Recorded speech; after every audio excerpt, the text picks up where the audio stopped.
ఇది మనుషులకు మన ఆలోచనలకు దేవుని ఆలోచనలకు అది తేడా అన్నమాట. మనము ఈ యొక్క లోకాన్ని యేసు క్రీస్తును నన్ను రక్షించు ప్రభువా అని ఎంతమంది తెలిసిస్తారు.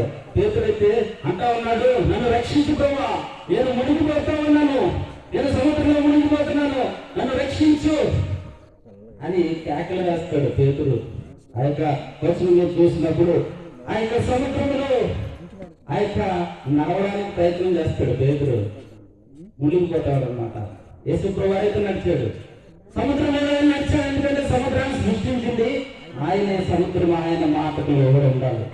కానీ ఒక మనిషి తన మీద నడ్డారు, పేతురు నన్ను రక్షించు ప్రభువా, నేను మునిగిపోతా ఉన్నాను. పేతురు నడవడానికి ప్రయత్నం చేస్తాడు, మునిగిపోతా ఉన్నాడు, నన్ను రక్షించు రక్షించు అంటే ఖచ్చితంగా దేవుడు ఏం చేస్తున్నాడంటే ఆ మాటకు జవాబును అనుగ్రహించాడు. నువ్వు ఖచ్చితంగా నడవగలవు, నువ్వు ఖచ్చితంగా సముద్రంలో నడవగలవు. విశ్వాసం కలిగి ఉంటే, అల్ప విశ్వాసంగా కాక విశ్వాసంగా ఉంటే నీవు ఖచ్చితంగా లోకంలో వస్తున్న యొక్క ఒడిదుడుకులను ఎదుర్కొని ఒకవేళ ఆ సముద్రంలో అలలకు వచ్చిన యొక్క భయాన్ని నీవు కానీ వీడితే ఖచ్చితంగా నీవు గొప్ప కార్యములను చూస్తావు. ఈ రోజున మనము అపొస్తలుల 4:31 చూడండి. అపొస్తలుల కార్యములు 4:31 లేమని చూడండి. అపొస్తలుల కార్యములు బైబిల్ గ్రంథంలో అనేక మాటలు క్రిస్మస్ గురించి రాబడి ఉంటాయి. వారు ప్రార్థన చేయగానే వారు కూడి ఉన్న చోటు కనిపించెను. చూడండి, వారు ప్రార్థన చేయగానే అపొస్తలులైన లేకపోతే శిష్యులైన వారు అందరూ కూడా ఆ యొక్క వాక్యము బోధించినట్లు చూసిన సందర్భంలో ప్రార్థన చేయగానే వారు కూడి ఉన్న చోటు ఏం చేసిందంట, కనిపించెను. అప్పుడు వారందరూ పరిశుద్ధాత్మతో ఉన్న వారి దేవుని వాక్యాన్ని ఎలా ప్రకటించారంట, ధైర్యంతో ప్రకటించారు. ఎక్కడి నుంచి వచ్చిందో ధైర్యం వాళ్ళకి? వారి దేవుని వాక్యాన్ని ఎలా ప్రకటించారంట, ధైర్యంగా ప్రకటించారు. ఎక్కడి నుంచి వచ్చింది అంత ధైర్యం వాళ్ళకి? ఎక్కడి నుంచి వచ్చింది శిష్యులైన వారికి? వారంతా దేవుని వాక్యాన్ని ఎలా ప్రకటించారు? ఒకరందరూ ధైర్యంగా ప్రకటించారు. ఎక్కడి నుంచి వచ్చిందా ధైర్యం? ఎక్కడి నుంచి వచ్చిందా ధైర్యం? దేవుడు ఇచ్చిన ధైర్యం. హల్లెలూయా. యేసుక్రీస్తును కనులారా చూసిన వారే, లేకపోతే యేసుక్రీస్తు నడిచిన వారే, గమనించిన వారే, ఆ ప్రాంతంలో సంచరించిన వారే, వాళ్ళు ఇప్పుడు ఏమంటున్నారంటే వారు ప్రార్థన చేసినప్పుడు అక్కడ భూమి ఏం చేసిందంట, కనిపించింది. అక్కడ భూమి కూడి ఉన్న చోటు కనిపించిందని రాబడి ఉంటుంది. వాళ్ళు ధైర్యంతో వాక్యం ప్రకటించారు. మనం కూడా ధైర్యంగా వాక్యం ప్రకటిస్తా ఉన్నామా?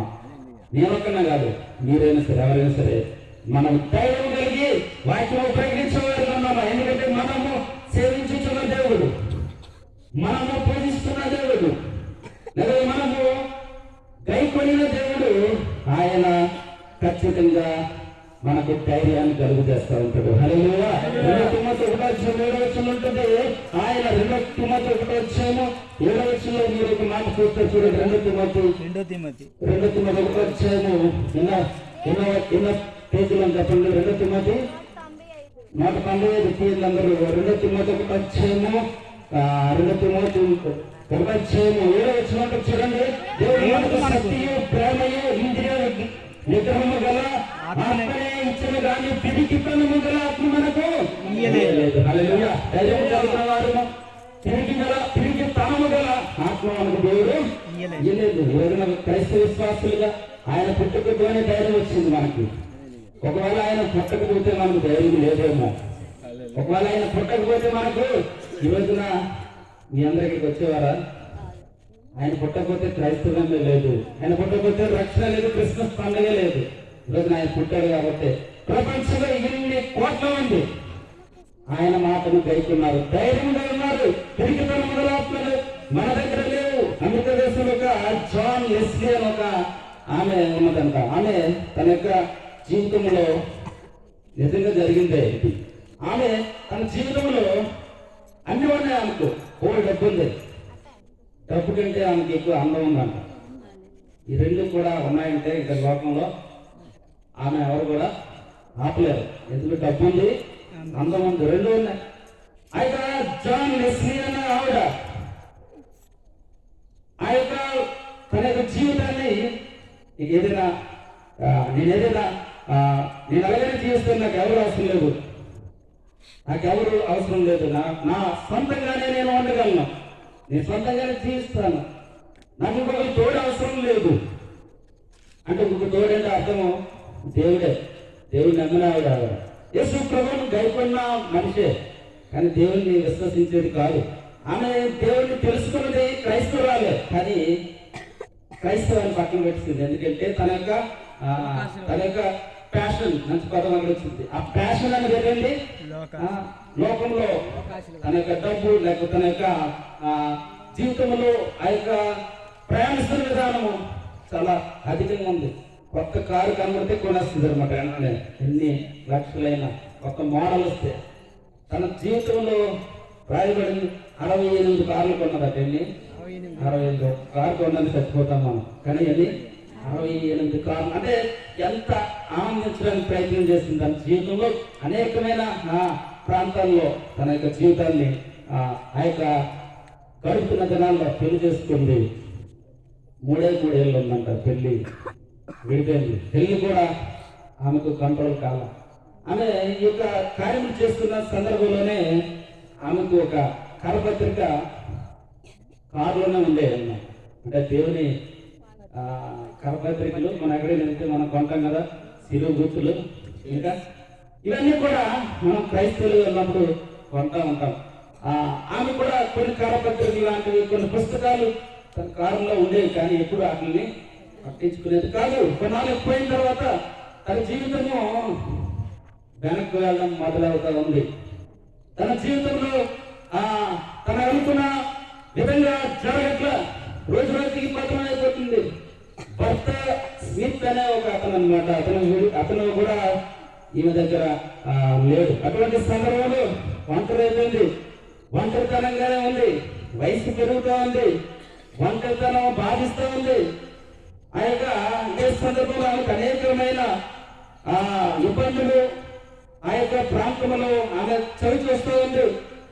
ఇక ఇంతకు ముందులా నేను ఉండలేనేమో అన్న ఆందోళన, మత్తు మాత్ర ఇస్తే గానీ నిద్ర పట్టని స్థితికి వెళ్ళిపోయిందంట. అది ఏమైంది? మత్తు మాత్ర ఇస్తే గానీ నిద్ర పట్టదు, నిద్ర మాత్ర ఇస్తే గానీ నిద్ర పట్టని స్థితికి ఆమె తన జీవితము వెళ్ళిపోయింది. చూడండి, ఏ రోజులో ఆ రోజుల్లో ఎలా ఉండేది, మొదట ఏ విధంగా ఉండేది, మొదట ఏ విధంగానే తన యొక్క జీవితం గడపాలనుకున్నది. నాకెవరు అవసరం లేదు అనుకున్నది, నాకెవరు కూడా ఉండాల్సిన అవసరం లేదు, నేను ఏదైనా ఈ లోకంలో చేయగలను అనుకున్నది. నిద్ర మాత్రం ఇస్తే కానీ నిద్రపోని స్థితికి వచ్చేసింది. ఎందుకు మాట చెప్తున్నానంటే, దేవుని లేకపోతే దేవుని సత్యాన్ని లేఖనాల్లో ఉన్న మాటలు దేవుని తోడు, దేవుని యొక్క కాపుదల లేనిదే ఏ మనిషి కూడా భద్రంగా ఉండలేదు. హల్లెలూయా.